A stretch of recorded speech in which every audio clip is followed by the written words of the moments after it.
self-love and like being good to yourself and like being a good person. That's like the cool stuff now. For me, the most fun part about this, the most intriguing part about music is the storytelling that's woven into it with the lyric. What do you make of the Tortured Poet Department album? Oh, it's beautiful, yeah. Kansas City, you say your stadium is the loudest. It helps when all your fans are 14-year-old girls.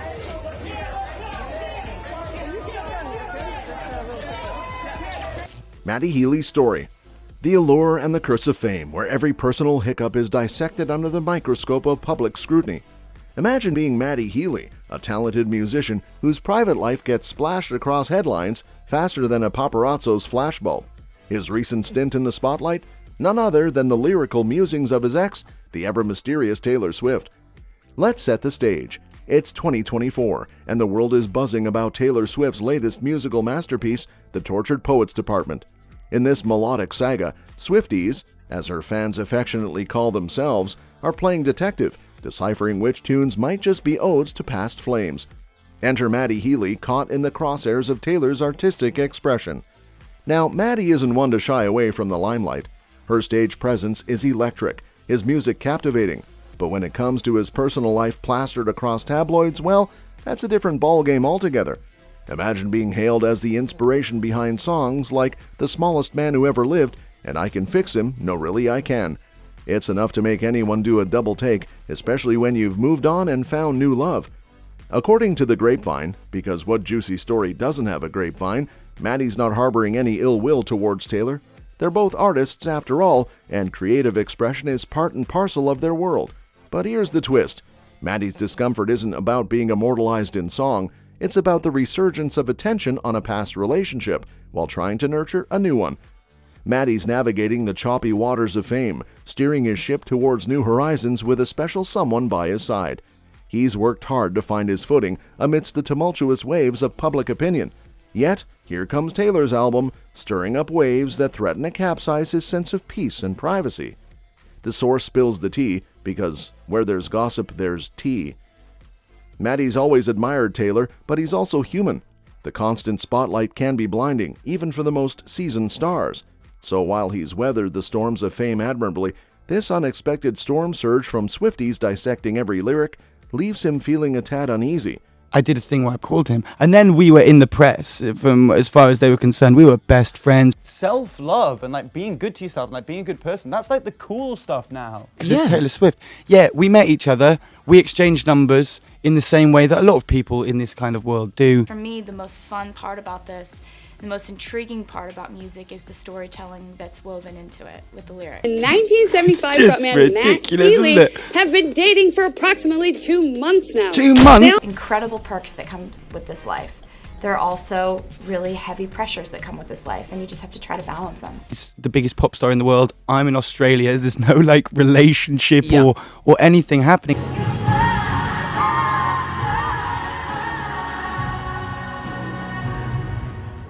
In a world where perception is reality, Matty Healy finds himself at the intersection of admiration and apprehension.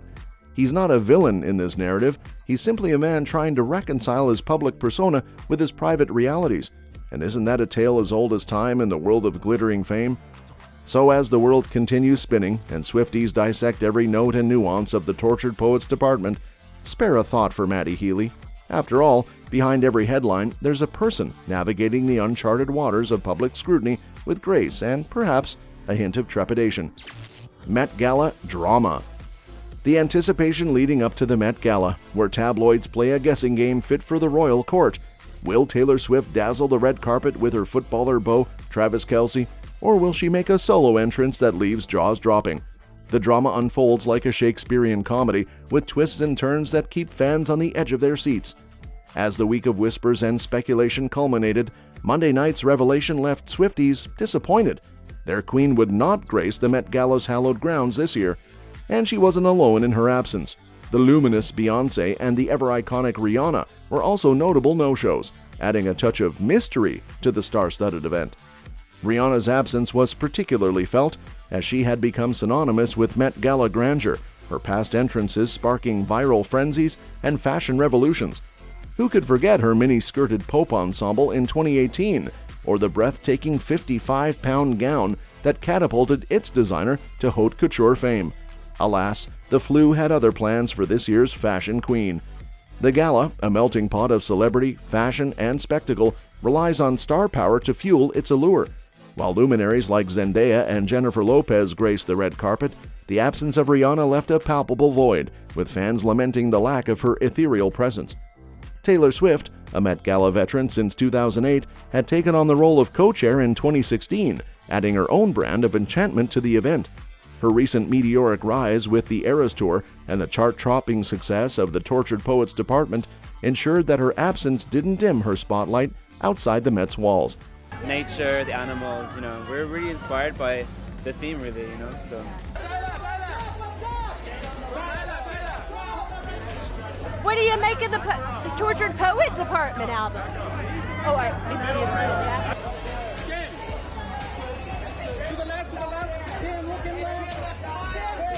Yeah. Might you be the musical guest tonight, Lana? Oh, not me. Just the fawn. Beyoncé, another titan of the music and fashion realms, had her own saga of Met Gala appearances, each a masterclass in style and innovation. Her recent penchant for high-fashion cowboy attire only added to her mystique, making her a force to be reckoned with even in her absence from this year's gala. Vanessa Friedman, the New York Times chief fashion critic, aptly summed up Beyoncé's influence, noting that she embodies a Met Gala unto herself, an icon whose fashion reverberations echo far beyond the gala's confines. As the dust settles on another Met Gala, the echoes of these absent stars linger, leaving fashion enthusiasts craving their next magical metamorphosis on the iconic red carpet. The show must go on, but without Rihanna, Taylor, and Beyoncé, it feels like a symphony missing its most melodious notes. Tom Brady's comic roast. The age-old tradition of roasts, where wit and humor collide in a fiery spectacle of jests and jabs. Tom Brady, NFL legend extraordinaire, took the stage on Netflix's The Greatest Roast of All Time and doesn't hold back when it comes to ribbing his fellow footballer Travis Kelce about his whirlwind romance with Taylor Swift. The scene is set, the audience primed for laughter as Brady unleashes his comedic prowess. Kansas City, he quips, "You say your stadium is the loudest. It helps when your fans are 14-year-old girls." The room erupts in laughter, Brady's playful jab hitting the mark with a mix of charm and cheekiness. But Brady doesn't stop there. Oh no, he's just getting warmed up. With a nod to Swift's record-breaking Eras Tour and her iconic hit Shake It Off, Brady delves deeper into the banter. In honor of Tay-Tay, let's take a look at the Chiefs' eras. Terrible for 50 years, good for 5. Shake it off. The crowd roars with amusement, Brady weaving pop culture references into his roast like a seasoned stand-up pro. Terrible for 50 years, good for 5. Shake it off. Tom also lost $30 million in crypto. Tom, how did you fall for that? Kansas City, you say your stadium is the loudest. It helps when all your fans are 14-year-old girls. For those not in the know, Kelce and Swift's rumored romance sent tongues wagging back in September 2023 when the songstress graced Arrowhead Stadium to catch Kelce in action. Swift's fandom extended to attending a whopping 12 of Kelce's games that season, including their victorious playoff matchups. CBS even reported a staggering 175% increase in ticket sales thanks to Swift's star-studded presence. Of course, Brady's roast wasn't a one-man show. The comedic onslaught came from all directions, with the roast panel featuring heavy hitters like Kevin Hart, Julian Edelman, Rob Gronkowski, Nikki Glaser, Drew Bledsoe, Randy Moss, and the one and only Kim Kardashian. Each quip, each jest added layers of hilarity to the evening's festivities. It's moments like these that remind us of the camaraderie and banter that fuels the NFL off the field. While the tackles and touchdowns make headlines, it's the playful roasts and witty comebacks that keep fans entertained long after the final whistle blows. So as Brady's comedic roasts reverberates throughout the halls of Netflix and Kelce and Swift's romance continues to capture imaginations, let's raise a toast to the power of laughter in the world of sports and entertainment. After all, in the game of jests, everyone's a winner when the punchlines land just right. Cheers to the humorists, the jesters, and the Tom Bradys of the world, making us chuckle one roast at a time. Met Gala Sparks. The Met Gala isn't just about fashion, it's a melting pot of unexpected encounters and surprising conversations. Case in point, Kim Kardashian and Lana Del Rey's friendly exchange at the 2024 Gala, which has set tongues wagging and Taylor Swift fans buzzing with speculation. In a viral video shared by the Daily Mail's Instagram handle, Kardashian and Del Rey were caught in a deep conversation on the iconic red carpet. The clip quickly made rounds, catching the attention of the public for multiple reasons, chief among them being Swift's well-known feud with Kardashian and Del Rey's close ties with the Blank Space singer. Fans couldn't help but react to the unexpected interaction. One comment captured the sentiment perfectly, "Tay isn't going to like that." Another chimed in with a simple yet impactful, "Wow, this is bad." The third comment delved into the realm of girl code, expressing disappointment over Del Rey's friendly demeanor towards Kardashian despite her history with Swift.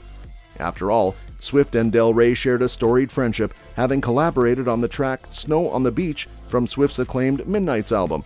Their bond was further showcased when Swift brought Del Rey on stage during her Grammy acceptance for Album of the Year, cementing their camaraderie in the public eye. Speaking of public eye, Swift's recent release, The Tortured Poets Department, has added fuel to the speculative fire. Rumors abound that Swift penned a song directed at Kardashian titled Thank You Amy from the album, cleverly using capital letters to spell out K-I-M in the title. Like, he really wanted to just, like, because they've had their issues in the past, like, he really did want to do the right thing.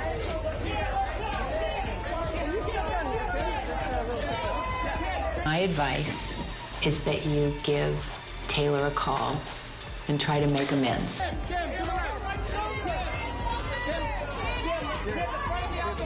The lyrics, too, are said to allude to their past feud, hinting at the song's intended target. The Met Gala, known for its star-studded guest list and unexpected encounters, has once again become the epicenter of celebrity intrigue. As fans dissect every social interaction and lyrical nuance, one thing is clear: the drama and dynamics of Hollywood's elite continue to captivate and enthrall, keeping us all eagerly awaiting the next twist in this ever-unfolding saga. That's all for this video, folks. See you next time.